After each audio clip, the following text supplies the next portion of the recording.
Since time immemorial, humans have tried to find the answer to what happens after death via science, faith, and philosophy.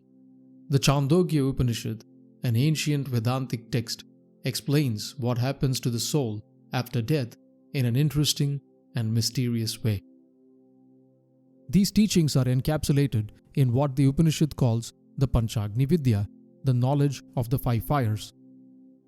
The narrative begins with a young boy named Svetaketu. Svetaketu is the son of sage Uddalaka Aruni, an ancient sage who is involved in many of the narratives in the Chandogya Upanishad. Uddalaka's son, Svetaketu, is a very learned boy and is very proud of his wisdom. He goes to the court of King Pravahana Jaivali, and the good king welcomes him and asks him if his education was complete. The boy responds with pride. He tells the king that he had learnt all that needs to be learnt. The king tells him, "If you know everything, why don't you try and answer the 5 questions that I put to you?" The king asks the boy the following 5 questions. Have you any idea where human beings go once they depart this world? Svetaketu replies that he did not know the answer.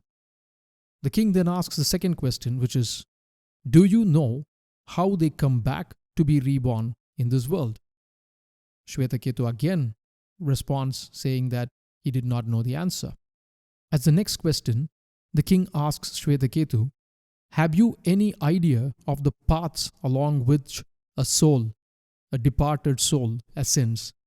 The paths known as Devayana path and the Pitriyana path, the path of the gods and the path of the ancestors. And have you any idea where these 2 paths diverge? Svetaketu again responds saying, I don't know. The king then puts forth his 4th question. Do you know why the other world, the world where the souls go to, the world of the moon, is not filled with people? Svetaketu again responds saying that he did not know the answer. Finally, the king puts forth his 5th question. Do you know what are the 5 oblations, offerings, that are offered and how the 5th oblation becomes a human being? Svetaketu does not know the answer to any of these questions. Now, before we move on with the narrative, it is important to note that even to understand these questions and answers, we need to delve deep into ancient symbolism. Without understanding these symbolisms, it would be difficult to grasp the essence of this teaching. Coming back to the narrative, Svetaketu, the young boy, did not know the answer to a single question. His pride is shattered and he runs back to his father. He sobs and tells his father that he was not properly educated. He tells him of the king's questions and how he could not even answer a single question. To his surprise, his father, sage Uddalaka, says that he too did not know the answers to these questions, and that's probably why he didn't teach him. Together, they decide to go to the king and find the answers. Once they reach the king's palace, King Pravahana Jaivali showers them with hospitality. He offers them gifts and charities, but Svetaketu and Uddalaka, both father and son, decline material gifts and instead ask the king to answer the questions he had put to Svetaketu. Now, the king Pravahana Jaivali is likened to a warrior sage. He has knowledge, but he also needs to perform the duties of a warrior as a king to uphold dharma. Now, Uddalaka, on the other hand, is a sage. He is the one who should be in pursuit of knowledge. So, the king feels that the situation is reversed where he has to teach the sage the knowledge of the 5 fires, this Panchagni Vidhya. So, the king hesitates a bit and asks sage Uddalaka and his son to stay in the palace for a long time before he teaches them this. Now you see, initially, Uddalaka and his son Svetaketu refused the gifts and instead sought knowledge. Secondly, both Uddalaka and his son were ready to be tutored and waited patiently to listen to the king's words. So the king Jaivali knows that Uddalaka and his son are real seekers and passes on this knowledge to them. Before we look at the answers, remember that this is just part of the wisdom of the Chandogya Upanishad. The teachings of the Upanishads need to be understood in the form of knowledge and meditative contemplations that can be applied to our day-to-day life. The Upanishad is not theoretical.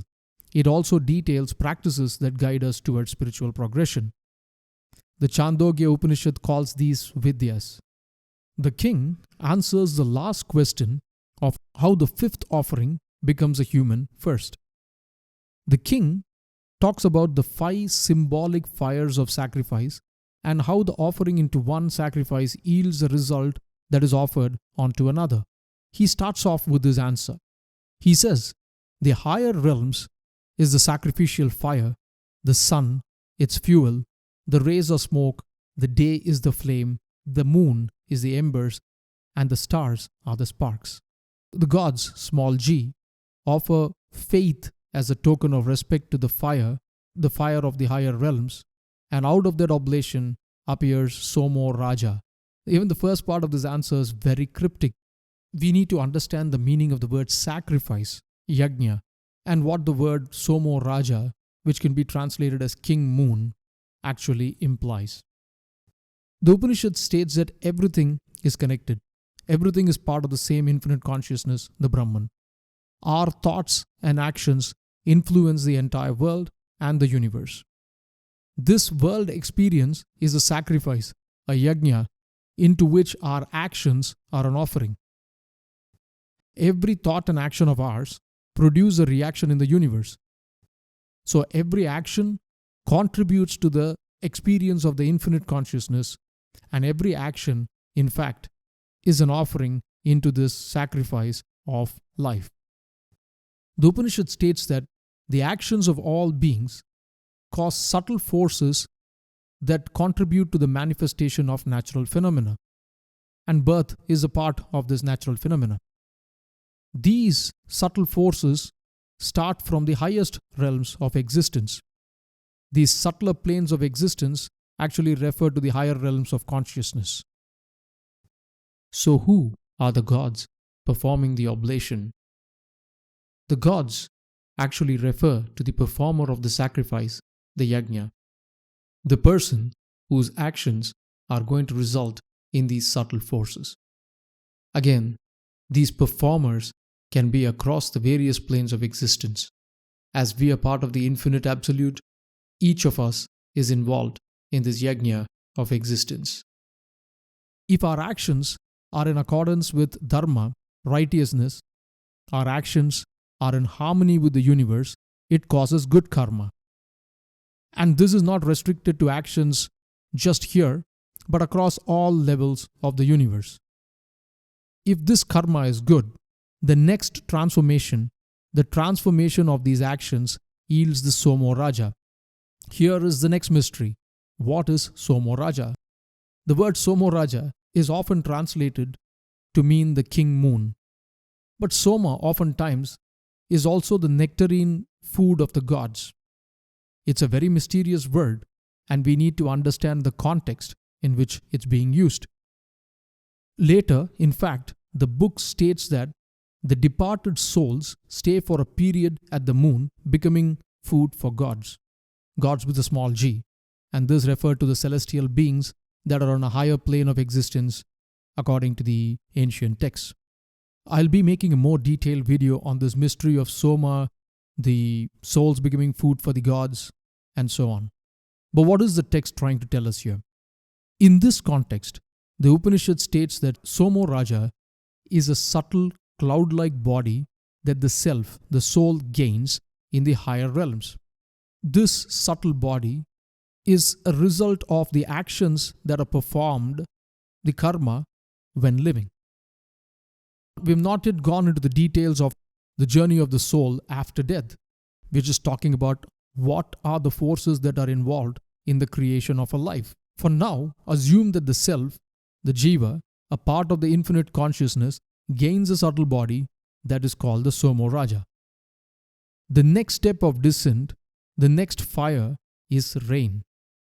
The king says that the clouds are the sacrificial fire and King Soma is the offering that results in rain. Again, as you can see, this Somoraja, this subtle cloud-like nectarine body, interacts with the cloud to create rain.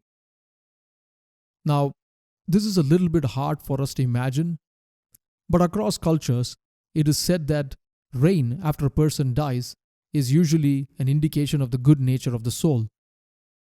Famines and droughts are often blamed on people departing from dharma, righteous conduct, and a general absence of good in the world. Also, rain itself is associated with fertility and creation. Rain creates food and sustains life. So what the Upanishad is saying is that the Somoraja, the aspect of the self in the higher realms, contributes to the natural phenomena such as rain. Again, the Upanishad is not making any claims that there is external forces at play here. Merely the actions performed have a reaction that causes the manifestation of this subtle body that results in rain. The king goes on to say that the next step in the 5 fires is the offering of the rain into the fire of the earth, and as a result of this offering, one gets food. So, rain as an offering onto earth yields food. Now, the king goes on to say that the next fire in this process of creating life is the offering of food onto the sacrificial fire that is man. And from there, the next step is the offering of the seed of man onto a woman, and out of that offering appears life. A lot of things going on here with this answer. But in essence, the Upanishad states that both physically and metaphysically, subtle forces throughout the universe are responsible for creation of a life. It doesn't talk about a single external force being the creator. The entire universe is interconnected, and in order to create life, there has to be a force that acts across this entire interconnected universe. So this is in line with the infinite nature of the God energy, the Supreme Absolute, that is propounded mostly in this ancient wisdom. The king states that the entire universe is involved in the creation of a single life. What it means, again, is that all of these processes and actors are connected and in fact part of the same Supreme Absolute. This is the answer to one of the questions asked by Svetaketu. We have still left out many mysteries in this part. The mystery of the actual path of departure, the moon and the sun, how the soul becomes food for the celestial beings, etc. We'll look at all these mysteries in the next video. As always, the known is a drop and the unknown an ocean. Peace.